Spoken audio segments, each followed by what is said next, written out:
Hello friends, good morning to all of you. सब I think आप सबको दिवाली अच्छे से निपट गई होगी, फेस्टिवल अच्छे से निपटा होगा आप लोगों का और काफ़ी इन्जॉय किए होंगे आप लोग। तो हम लोग फिर से लॉगरिथम फंक्शन पढ़ रहे थे, उसमें कुछ अभी एक टॉपिक छूट गया था। लॉगरिथम फंक्शन का ग्राफ हम लोगों ने डिस्कस नहीं किया था, तो आज हम लोग उसको डिस्कस कर लेते हैं और एक दो क्वेश्चन करेंगे और आपको होमवर्क क्वेश्चन भी देंगे, तो आप उनका आंसर कमेंट सेक्शन में दीजिएगा, ठीक है। तो हम लोग बात करेंगे लॉगरिथम फंक्शन का ग्राफ कैसे बनाएंगे। तो हम लोग बेसिक से चलेंगे फिर से। F x equal to log x, base में ए, ये बेस ए दिया है, एक्स कोई नंबर है, तो यहाँ पे डोमेन रिस्ट्रिक्शन क्या था, एक्स ग्रेटर देन जीरो होना चाहिए, ए ग्रेटर देन जीरो होना चाहिए और ए वन नहीं होना चाहिए, ठीक है। इसका प्रूफ अगर मतलब ये कैसे आया, तो आप पहला लेक्चर लॉगरिथम फंक्शन वाला देख सकते हैं अगर आपने नहीं देखा है।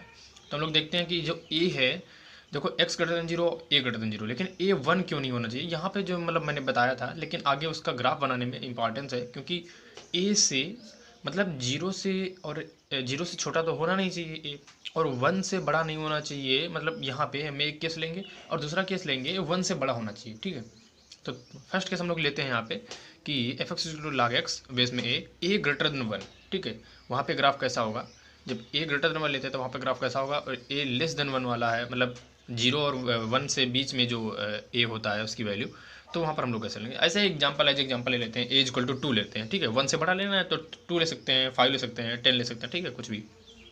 तो टू लेके हम लोग ग्राफ बनाना स्टार्ट करते हैं। तो y equal to f x क्या है यहाँ पे, मतलब log x, ठीक है। तो बेस में टू, ये हमारा फंक्शन हो गया।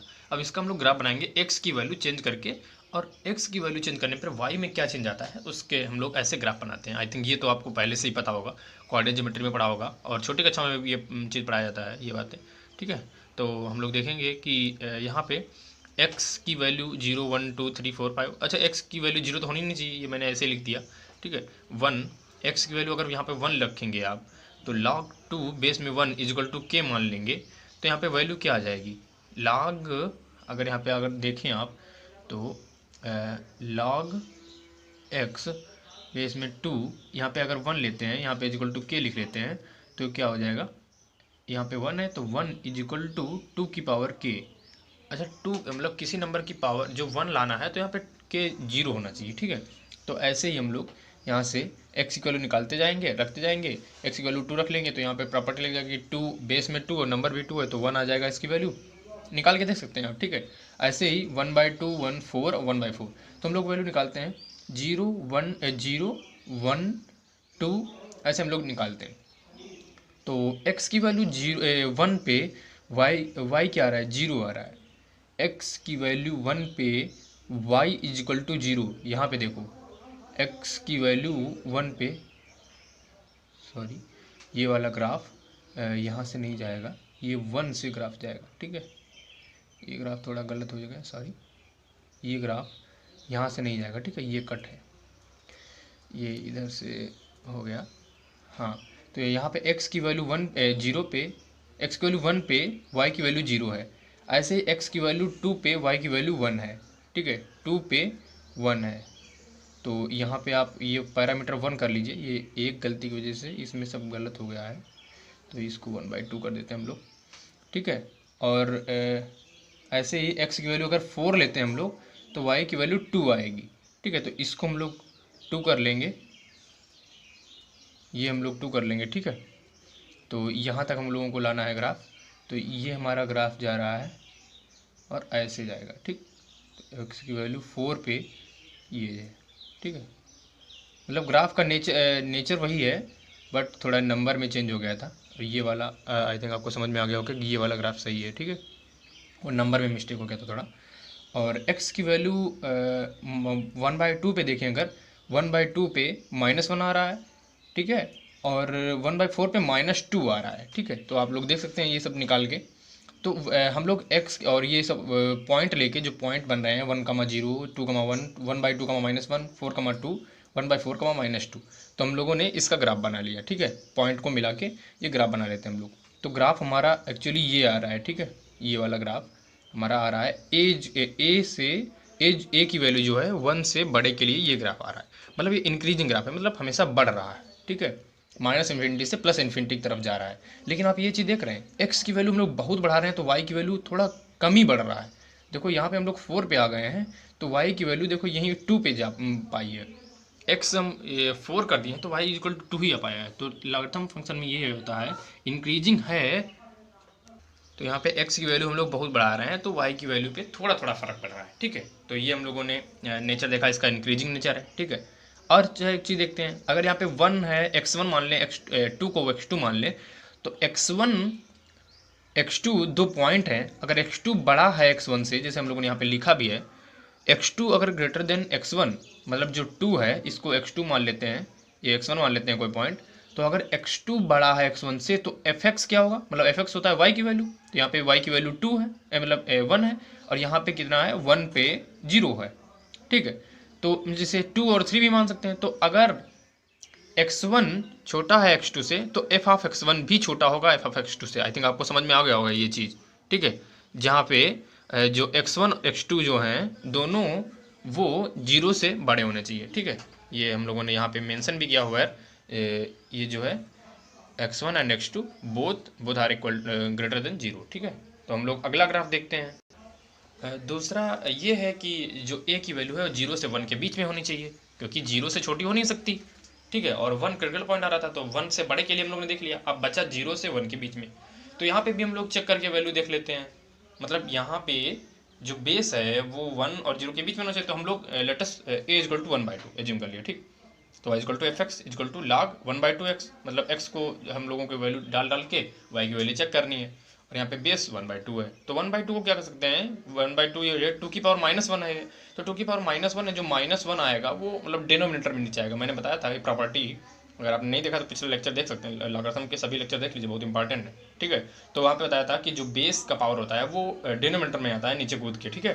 तो यहाँ पे आएगा 1/-1 और log 2x, ठीक है। तो मतलब log x बेस में 2, तो ये माइनस डायरेक्टली ये आ गया। तो देखो फंक्शन वही बन रहा है, अगर वो निगेटिव नंबर हम लोग जैसे 2 है या 1/2 अगर ले रहे हैं एक दूसरे के नंबर रेसिप्रोकल वाले, तो वहाँ पे माइनस केवल बाहर आ जा रहा है, ठीक है। बाकी जितने पॉइंट हम लोगों ने लिए थे वैल्यू चेंज हो जाएगी। यहाँ पे 1 पे 0 आ रहा है तो 0 -0 बात बराबर है, 2 पे 1 आ रहा था, 4 पे 2 आ रहा था, तो ये सब निगेटिव साइन में हो गए, ठीक है। 1/4 पे -2 आ रहा था, 2 हो गया। ये हम लोगों ने वैल्यू रख रख के देख लिया 1 2 3 4 पे, जितना भी वैल्यू हम लोगों ने निकाला तो वो पॉइंट बना लिए 1,0 2, -1 1/2, 1 4, -2 1/4, 2। तो हम लोगों ने ये पॉइंट प्राप्त की, तो ऐसे ग्राफ ड्रा कर दिया, ठीक है। तो ये ग्राफ ये डिक्रीजिंग नेचर का है, अगर आप ये देखें ध्यान से तो ये डिक्रीज कर रहा है, ग्राफ हर पॉइंट पे डिक्रीज कर रहा है, ठीक है। क्योंकि अगर आप देखें x की वैल्यू हम लोगों ने 1/4 लिया, तो ये 1/4 पे 2 वैल्यू दे रहा है और 1 पे 0 वैल्यू दे रहा है। मतलब अगर ये पॉइंट दो लें 1/4 और 1, x1 इसको कह दें, इसको x2 कह दें, अगर x2 ग्रेटर देन x1 है ले तब f of x2 less than f of x1 होगा। क्योंकि आप देख रहे हैं 0 से 1 के बीच में अगर a बेस है तो वहाँ पे हम लोग क्या कर रहे हैं, अगर ये जो वैल्यू है कोई पॉइंट है वहाँ पर x2 ग्रेटर देन x1 है, तो f ऑफ x2 जो छोटा है, आप देख रहे हैं यहाँ पे f ऑफ x2 मतलब y की वैल्यू ज़्यादा है कम वाले पॉइंट पे, और जो ज़्यादा है वैल्यू x2 है वहाँ पे वैल्यू कम आ रही है, ठीक है। तो आप ये चीज़ नोटिस कर सकते हैं, ये ग्राफ डिक्रीजिंग है, मतलब डिक्रीजिंग को ऐसे शो कर सकते हैं, ऐसे शो करते हैं, और इंक्रीजिंग को ऐसे शो करते हैं, ठीक है। तो ये यहाँ पे नहीं है, पिछला वाला ग्राफ इंक्रीजिंग, तो हम लोगों ने ये भी लिख दिया। और x1 x2 दोनों 0 से बड़े होने चाहिए उसके लिए, और नेगेटिव आप देखेंगे तो आप वो भी देख सकते हैं, ठीक है। हम लोग कुछ क्वेश्चन करेंगे इसी पे बेस्ड। क्वेश्चन दिया है लॉग के अंदर log 6 मतलब x² + x+1, इसका बेस दिया है 1/√3 और इसका अंदर वाले का 6 दिया है, ठीक है। दोनों मतलब लॉग के अंदर लॉग है, तो क्या है कोई दिक्कत नहीं है, लेस देन 0 लिखा है। तो हम लोग पहले डोमेन रिस्ट्रिक्शन, मैंने लॉग क्वेश्चन बताया था, लॉग के पहले डोमेन रिस्ट्रिक्शन लिखेंगे, उसके बाद इनइक्वालिटी वाला, तो इनइक्वालिटी वाला कंडीशन लिखेंगे। तो डोमेन रिस्ट्रिक्शन क्या है कि ये यहाँ पे नंबर है, ठीक है। इस लॉग के लिए ये नंबर है, ये बेस है, ठीक।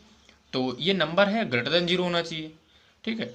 बस यही हम लोगों ने प्रॉपर्टी देखी थी। तो वो अंदर वाली प्रॉपर्टी बाद में देख लेंगे कि यहाँ पे अगर आप देखेंगे ये मैंने लिख लिया, लेकिन इसके लाग फिर से लाग है ना, तो ये वाला फिर भी ग्रेटर देन 0 होना चाहिए, ठीक है। आई थिंक आपको समझ में आ गया होगा, सभी लेक्चर आपने देखे होंगे। मतलब ये वाले लाग के लिए ये वाला नंबर है, और ये वाले लाग के लिए ये वाला नंबर हो गया, अब है ना, ये वाले लाग के लिए ये वाला नंबर हो गया, ये बेस हो गया। तो दोनों रिस्ट्रिक्शन होंगी, अभी हम लोग आगे सॉल्व करेंगे।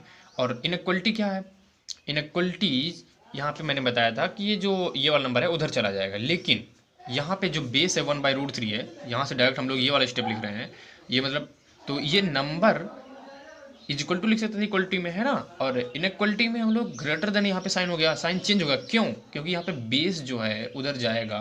मैंने अभी बताया कि जो 0 से 1 के बीच में ए है, अगर x2 ग्रेटर देन x1 लिखा है कहीं पे, तो तुरंत आप लिख सकते हैं f of x2 less than f of x1, ठीक है। मतलब उल्टा साइन चेंज हो जाता है अगर आप इसको इधर ले जाएंगे। इसका प्रूफ भी है, मैं बता सकता हूँ अलग से, बट आपको उसमें प्रूफ पे जाने की आवश्यकता नहीं है, आप क्वेश्चन कर सकते हैं, ठीक है, डायरेक्टली। अगर हम लोग इनइक्वलिटी सॉल्व करते हैं, इनइक्वलिटी वाली रेस्ट्रिक्शन अगर सॉल्व करते हैं यहाँ से, ठीक है, तो ये जो नंबर है इस लाख के लिए, ये जो नंबर है वो लेस देन 0 हो जाना चाहिए और ये 1/√3 की पावर में जाना चाहिए, ठीक है। वही कॉन्सेप्ट लग रहा है, x2 ग्रेटर देन x1, तो f of x2 less than f of x1, ठीक है। तो 1/√3 की पावर 0 ये चला जाता है, मैंने बताया था, ठीक है। फर्स्ट लेक्चर आप अगर देखेंगे तो आपको समझ में आ जाएगा। और की पावर 0, और ये साइन चेंज हो गया, ठीक है। इसका कॉन्सेप्ट मैंने अभी बताया, और इसका डेरिवेशन थोड़ा अलग से भी है, बट मैं, ठीक है, आपको डेरिवेशन में जाने की आवश्यकता नहीं है, बट आप उससे रिलेट कर सकते हैं जो मैंने अभी कॉन्सेप्ट बताया, ठीक है। तो ये है, इसको सॉल्व कर लेते हैं हम लोग। इसको तो ये सिंपल है, आप सॉल्व कर सकते हैं, ठीक है, डायरेक्टली। तो ये आ जाता है डायरेक्टली, इसको फैक्टर हो जाते हैं यहाँ पे, x-8 into x+3 divided by x+4 greater than 0, ठीक है। मैंने वीवी कर मेथड बताया था, प्लस माइनस, आप क्रिटिकल पॉइंट नोट कर लें। यहाँ पे 8 है, -3 है, -4 है, ठीक है। तो क्रिटिकल पॉइंट प्लस माइनस ऐसे सॉल्व कर लेंगे। तो ग्रेटर देन 0 लेना है हम लोगों को, तो 8 से इनफाइनाइट वाला ले लेंगे पॉइंट, मतलब 8 इंक्लूड नहीं है, और -4 से -3, ठीक है, ये भी दोनों पॉइंट इंक्लूडेड नहीं है, ठीक है।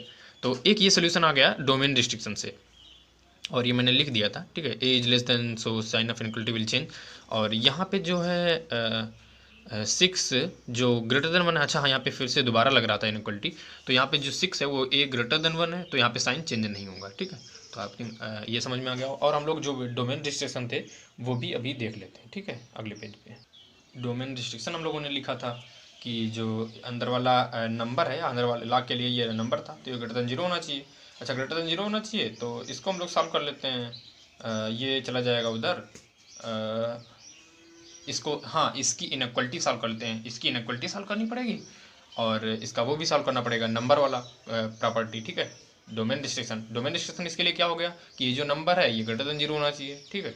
और इनइक्वलिटीज़ की क्या हो गई, ये जो 6 है 6 की पावर 0 हो जाएगा, लेकिन इनइक्वलिटी चेंज नहीं होगा क्योंकि ये ए ग्रेटर देन 1 है, ठीक। तो हम लोग इसको भी सॉल्व करते हैं, यहाँ से आ जाता है x-2 x+2 अपान x+4 ग्रेटर देन 1, ठीक है। तो इसको हम लोग सॉल्व कर लेते हैं सिंपली। ये जो 1 आ जाता है, तो हम लोग इसको देख लेते हैं कि यहाँ पे 0 था, 1 नहीं था, ठीक है, मतलब यहाँ पे 1 था, पावर में इधर हम लोग ट्रांसफ़र कर लिया था उसको 1 को, तो ये आ गया। तो यहाँ से आ रहा है x-2 x+2 divided by x+4 greater than 0, तो प्लस माइनस हम लोग वही वी वाला मेथड लगा लेते हैं क्योंकि यहाँ पे सबका 8 पावर है, ठीक है। तो वहाँ पे हम लोग सॉल्व करते हैं, तो x-4 से -2 आ रहा है, और इंक्लूड नहीं है कोई पॉइंट ये वाला, और 2 से इनफाइनाइट आ रहा है। अच्छा, हम लोग ये जो नंबर वाली प्रॉपर्टी थी, डोमेन रिस्ट्रिक्शन थी, वो भी सॉल्व कर लेते हैं। तो इसको भी सॉल्व करते हैं, डायरेक्टली आ जाता है x+1, और इसका भी क्रिटिकल पॉइंट मार्क कर लेते हैं, 0 हो गया, -1 हो गया, -4 हो गया, ठीक है। ये भी कोई नंबर इंक्लूडेड नहीं है, ठीक है। तो अगर आप तीनों आंसर्स को मिक्स करेंगे तो फाइनल आप आंसर पाएंगे, जो फर्स्ट वाला आंसर था वही हम लोगों को कॉमन भी मिल रहा है, ठीक है। ये तीनों आंसर जो ये फर्स्ट, सेकंड और थर्ड जो पहले मैंने बताया था, तीनों को कॉमन करेंगे, ये मतलब इंटरसेक्शन लेंगे, ठीक है, तीनों आंसर का कॉमन लेंगे तो आपको मिल जाएगा कि ये वाला आंसर आ रहा है, ठीक है। तो आई थिंक आपको समझ में आ गया होगा। हम लोग नेक्स्ट क्वेश्चन देखते हैं। अभी हम लोगों ने कोई ऐसा क्वेश्चन नहीं किया है जिसका बेस वेरिएबल हो। मैंने बताया था फर्स्ट लेक्चर का, आप देखेंगे कि लॉगरिथम का बेस कुछ भी हो सकता है। मैंने बताया था कि कांस्टेंट भी हो सकता है, वेरिएबल भी हो सकता है। अच्छा, हम लोगों ने कांस्टेंट वाले तो कर लिए, अब ये वेरिएबल बेस आ गया, तो इसका क्या है, ये भी जब बेस है तो एक्स, इसकी क्या डोमेन रिस्ट्रिक्शन है, एक्स ग्रेटर देन 0 होना चाहिए, तो हम लोगों ने ये भी लिख लिया। नंबर है तो नंबर ग्रेटर देन 0 होना चाहिए, तो एक्स लेस देन 6 आ गया यहाँ से, ठीक है। और एक्स जो है 1 नहीं होना चाहिए, यहाँ पे बेस वाली प्रॉपर्टी 1 नहीं होना चाहिए। अच्छा, अब क्या रिस्ट्रिक्शन है कि x ये 0 1 के बीच में है या फिर 1 से बड़ा है, तो हम लोगों ने दोनों कंडीशन लिख ली क्योंकि हमको पता नहीं है, जब वेरिएबल तो हमको पता नहीं है, तो दोनों केस बना लेते हैं अलग अलग। x ग्रेटर देन 1 है अगर x ग्रेटर देन 1 है, आप ये भी ध्यान रखना जो आंसर निकला उसमें ये भी शामिल होना चाहिए, क्योंकि x ग्रेटर देन 1 के लिए शामिल हो सकते हैं, हम लोग कर सकते हैं। और अगर -1 से -2 अगर आंसर आ गया तो हम लोग इसमें नो सोल्यूशन ले लेंगे, क्योंकि यहाँ पे हम लोग ऑलरेडी ये लेकर चल रहे हैं, ये मान कर चल रहे हैं, तो x की वैल्यू इसी के रेंज में आनी चाहिए। ठीक है, तो ये हो गया 6 minus x greater than x की पावर 2, क्योंकि ये इनक्वलिटी चेंज नहीं होगा, यहाँ पे x जो उधर चला जाएगा। ठीक है, तो इसको भी हम लोग सॉल्व कर लेते हैं। तो इसका आंसर आ गया x+3 x-2 लेस देन 0। तो इसका आंसर आ जाता है +1 से 2 के बीच में। ठीक है, प्लस नहीं, एक मिनट, सॉरी, ये फाइनल आंसर हम बोल रहे थे। यहाँ से आंसर इसका आ जाता है एक्स एक्स यहाँ पर -3 क्रिटिकल पॉइंट होगा, यहाँ पे 2 क्रिटिकल पॉइंट होगा, तो लेस देन 0 वाला है, प्लस माइनस प्लस, तो यहाँ पे हो गया -3 से 2 आ जाएगा। ठीक है, इसका वाले का आंसर आ जाएगा -3 से 2, -3 से 2 आ जाएगा। लेकिन ऊपर हम लोग लेकर क्या चले थे, x ग्रेटर देन 1, तो -3 से 1 तक इंक्लूड ही नहीं होगा, ये तो गलत बोल रहा है। तो हम लोग इसका भी दोनों का इंटरसेक्शन ले लेते हैं, तो आ गया 1 से 2। हम लोग दूसरा केस ले लेते हैं, x जो है मतलब जो 0 है, 0 और 1 के बीच में x होना चाहिए। ठीक है, तो इसका हम लोग लिख लेते हैं। तो यहाँ पे inequality, sign of inequality change हो जाएगा, क्योंकि यहाँ पे जो बेस है वो हम लोग छोटा ले रहे हैं 1 से, तो यहाँ पे इनक्वलिटी चेंज हो गया साइन। तो यहाँ से x+3 into x-2 greater than 0 आ रहा है, तो यहाँ पे इसका हम लोग कॉमन ले लेते हैं, माइनस ग्रेटर देन 0 है, तो ये हो गया -∞ से -3, और ये हो गया 2 से इनफाइनाइट। लेकिन हम लोग यहाँ पे लेके क्या चले थे, x 0 और 1 के बीच में होना चाहिए, ये तो यहाँ पे आ ही नहीं रहा, तो इसका हो गया नो सोल्यूशन, इसमें कोई इंटरसेक्शन नहीं है। इस वाली मतलब इसमें अगर आप ये रिस्ट्रिक्शन देखेंगे और इसमें जो आंसर निकल रहा है इसमें कोई कॉमन नहीं है, इसलिए ये तो इंक्लूड ही नहीं होगा, मतलब हमारे आंसर में नो सोल्यूशन इसका देगा। ठीक है, तो हम लोग देख लेते हैं इसका आंसर क्या है, फाइनल आंसर। फाइनल आंसर यही हो गया कि इससे यहाँ से कोई सोल्यूशन ही नहीं निकला, और यहाँ पे x ग्रेटर देन 0 होना चाहिए, ठीक, x 1 नहीं होना चाहिए, ठीक है, यहाँ पे 1 भी नहीं इंक्लूड है, और ये दो ये हो गई कंडीशन, और एक तीसरी इनक्वलिटी ये थी, यहाँ से हम लोगों को आंसर मिला था 1 से 2 होना चाहिए। तो फाइनल आंसर हम लोगों का, अगर आप सभी का इंटरसेक्शन लेंगे तो 1 से 2 ही हो जाता है। ठीक है, तो आप ये देख सकते हैं। हम लोग लास्ट क्वेश्चन देखते हैं, फाइंड द डोमेन ऑफ, ये डोमेन का क्वेश्चन है, मतलब ऐसे ही क्वेश्चन आप डायरेक्टली जी मीन्स में एक्सपेक्ट कर सकते हैं कि ऐसे क्वेश्चन डायरेक्टली आते हैं। आई थिंक ये भी जे मीन्स का ही क्वेश्चन है, आया हुआ है। तो f(x) इक्वल टू रूट के अंदर, ये रूट के अंदर यहाँ पे रूट स्क्वायर रूट फंक्शन दिया, तो स्क्वायर रूट फंक्शन की डिमॉन्स्ट्रेशन क्या होती है, ये ग्रेटर r इक्वल टू 0 होना चाहिए, लॉग में होता है ग्रेटर देन 0 चाहिए नंबर और बेस दोनों, और बेस 1 नहीं होना चाहिए। यहाँ पर क्या होता है, 0 भी इंक्लूड होता है, क्योंकि अगर आप 0 इनपुट डालेंगे, दूसरा वाला एग्जाम्पल मैंने बताया था, अगर 0 इनपुट डालेंगे तो 0 ही निकलेगा। ठीक है, निकलना चाहिए। यहाँ पे -1 डालेंगे तो कुछ नहीं निकलेगा। ठीक है, तो domain of square root function ये ग्रेटर देन 0 होना चाहिए। ठीक, अब ये हमारा क्वेश्चन नहीं रहा, अब हमारा क्वेश्चन ये आ गया, अब हमारा क्वेश्चन ये आ गया, ये इनक्वलिटी दी है, तो हम लोग क्या करेंगे, अब ये हमारा क्वेश्चन हो गया लॉग का, अब ये हो गया नंबर, यहाँ से अगर आप देखें ये हो गया नंबर, और ये हो गया बेस, और ये हो गया लॉग। ठीक, मतलब यहाँ पर फंक्शन के लिए तो इसका डोमेन डिस्ट्रीब्यूशन क्या हो गया कि ये जो नंबर है जो ग्रेटर देन 0 होना चाहिए। ठीक है, तो इसको हम लोग सॉल्व कर लेते हैं। अच्छा ये है, तो इसके लिए अब ये वाला, और इनइक्वलिटी क्या हो गई इधर कि जो 1/4 है उधर चला जाएगा, और मतलब 1/4 की पावर 0, लेकिन साइन ऑफ इनइक्वलिटी चेंज हो जाएगा, क्योंकि ये जो है वो 0 और 1 के बीच में है, जो बेस है। ठीक है, तो ये हो गया लेस r इक्वल टू 1/4 की पावर 0 मतलब 1। ठीक है, तो दोनों, अब ये हमारा मतलब दोनों क्वेश्चन समझ लो हो गए, तो इसको हम लोग सॉल्व करते हैं। ये हो गया, तो इसका डोमेन डिस्ट्रीब्यूशन और इसका भी इनइक्वलिटी सॉल्व करेंगे। इसका डोमेन डिस्ट्रीब्यूशन क्या हो गया कि ये जो यहाँ पर इसके लिए ये नंबर हो गया, तो नंबर ग्रेटर देन 0 होना चाहिए, और 1/3 की पावर 0 में जाएगा तो 1 हो जाएगा, लेकिन यहाँ पे 1/3 जो 0 और 1 के बीच में है, मतलब ए जो है 1 से छोटा है, तो साइन ऑफ इनइक्वलिटी चेंज हो जाएगा। अब ये दोनों है, तो यहाँ पे इसका नंबर है, ये मतलब थोड़ा आप समझ में आ जाएगा अगर एक दो बार अपने आप से करेंगे। तो x ग्रेटर देन 0 होना चाहिए, और यहाँ पे 1/2 की पावर 0 जाएगा, तो ये लेस देन हो जाना चाहिए, क्योंकि यहाँ पे आप देख सकते हैं कि ये भी 1/2 भी जो 0 से और 1 के बीच में है। ठीक है, तो और यहाँ वाला भी सॉल्व कर लेते हैं ऐसे डायरेक्टली। ठीक है, तो x ग्रेटर देन 0 होना चाहिए, ये भी यहाँ पे आ रहा था, और x जो है वो 1/2 की पावर 1 से बड़ा होना चाहिए, क्योंकि 1/2 जो ए 1 से छोटा है, मतलब 1 से छोटा है, ए की वैल्यू 0 से 1 के बीच में है, तो यहाँ पे साइन ऑफ इनइक्वलिटी चेंज हो जाएगा। x यहाँ पे अगर दोनों का आंसर देखें तो ये आ रहा है, और इनइक्वलिटी वाला आंसर देख लेते हैं, इसमें भी दोनों दो केस बनेंगे कि ये जो नंबर, अब ये हमारी इनइक्वलिटी दी है, तो इसका इसका भी सॉल्व कर लेते हैं ऐसे ही डायरेक्टली, ठीक है। तो डोमेन डिस्ट्रीब्यूशन वगैरह, तो आप ये देख सकते हैं कि यहाँ से आंसर आ रहा है हम लोगों का x ग्रेटर देन 0 और x less than 1 and x greater than 0 and x x less or equal to 1/2 की पावर 3। तो सभी का हम लोग कॉमन आंसर देखते हैं। तो x बिलोंगिंग टू 1/2 से पावर की कामा 1/2 की पावर 1/3, ठीक है। तो हम लोगों का ये आंसर आ गया और हम लोग आगे क्वेश्चन देख लेते हैं। ये मतलब क्वेश्चन है आप लोगों के लिए, तो आप ये क्वेश्चन सॉल्व करिएगा होमवर्क में, ठीक है। मैं आपको दे रहा हूँ और ये देखो जैसे फर्स्ट क्वेश्चन है, मतलब इसका आंसर आप कमेंट सेक्शन में दे सकते हैं, ठीक है। और आई थिंक आपको समझ में आ गया होगा। तो आप मतलब ये सिंपल क्वेश्चन है, ठीक है। जैसे मैं बता चुका हूँ उनसे simple question, find the domain of root के अंदर लॉग ऑफ दिस फंक्शन, ठीक है। तो ये जो क्वेश्चन मैंने बताया इसी पे बेस्ड है, लेकिन ये क्वेश्चन सिंपल है, एकदम सिंपल है। आप देख सकते हैं कि वो क्वेश्चन थोड़ा सही था। दूसरा क्वेश्चन है लॉग 2x-3 बेस में x-2, ये बेस वेरिएबल वाला क्वेश्चन है, जिसे मैंने इसके पहले वाला क्वेश्चन बताया। Greater than log 24 - 6x base में x-2, ठीक है। तो ये दोनों तरफ आप इसका मैं हिंट बता देता हूँ एक बार, कि आप यहाँ भी डोमेन रिस्ट्रिक्शन लिखेंगे, ठीक है। और बेस की रिस्ट्रिक्शन लिखेंगे x-2 वाला, मतलब ग्रेटर देन 0 और 0 से 1 के बीच में। और यहाँ भी आपको चारों मतलब ये सब लिखना पड़ेगा, इधर भी लिखना पड़ेगा और इधर भी लिखना पड़ेगा। ये थोड़ा लेंदी क्वेश्चन है, बट सिंपल क्वेश्चन है, लेंदी है थोड़ा, ठीक है। और थर्ड क्वेश्चन है what is the minimum possible value of the expression log x² - 6x + 13। तो 3 क्वेश्चन है आप लोगों के लिए, तो आप ये 3 क्वेश्चन सॉल्व करिएगा और कमेंट सेक्शन में आंसर दीजिएगा, ठीक है। तो आई थिंक आप लोगों को लेक्चर समझ में आ गया होगा। और अगर आपको लेक्चर अच्छा लगा तो आप वीडियो लाइक कर सकते हैं, ठीक है। और मेरे चैनल को सब्सक्राइब कर सकते हैं और अपने ज़्यादा से ज़्यादा दोस्तों के साथ शेयर कर सकते हैं। और सभी की दिवाली निपट गई है, ठीक है। मतलब सभी की दिवाली अच्छी गई होगी, सब लोग धूमधाम से मनाए हैं, ठीक है। तो अब आप लोग फिर से फोकस हो जाइए अपने पढ़ाई पे। तो हम लोग फिर से अगले टॉपिक पे मूव करेंगे, ठीक है। तो तब तक के लिए bye bye and take care.